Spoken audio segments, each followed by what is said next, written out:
Udon auzoan utzi dugu Judas, Tiananmen plaza aurkitu nahian, eta oraindik ere batera eta bestera dabil.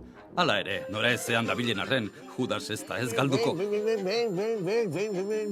Txina osoan dagoen ezaugarri bat da, garagardoarekin daukaten zaletasuna, ez? Bituzten bat, zerbezak edate dituzte elementu hauek, ez? Dozotzen nik da. Jan kuai? Zerbeza batek bi kuai balio ditu, bi joan, hau da 20 zentimo. Bizikleta bat, zerbeza kaxa, tentazio gehiegi Judasentzat. Bye-bye! Agur! Bueno, ja zerbeza daukagu gaua pasatzeko. Eta doainik ez du ordaindu ezer.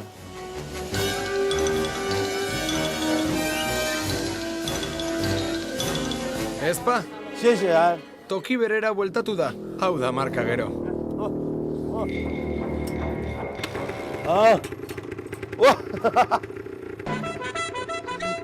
Ikusi duzu, giltzari eman eta motore sakan da alde egin du. Txio, xima. Lupia. Kale hauetan imitazioko artikulua saltzen dituzte. Joko Olimpikoetako subenirrak eta baita mendebaldean 100 euro balio duten erlojuak ere.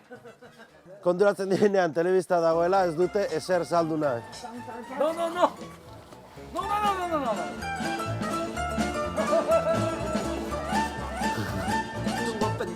Txungo pendan. Llega zitxiran, bu pendan.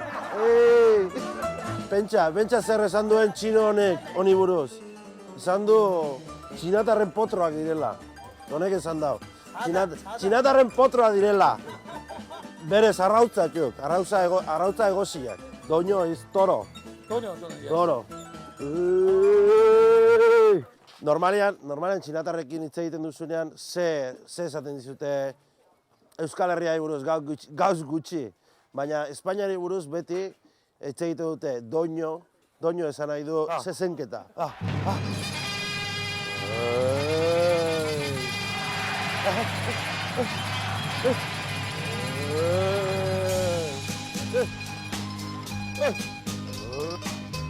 Judasengatik balitz, egun osoa emango luke jolasean. Baina martxa honetan ilundu egingo du.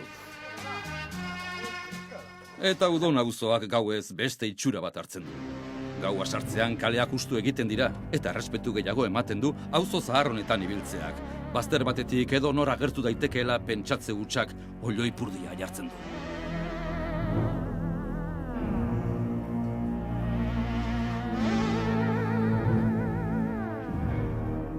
Bueno, galdetuko dut etxe honetan, aberrea argitze jaten nola heldu Tiananmenera. Jurema?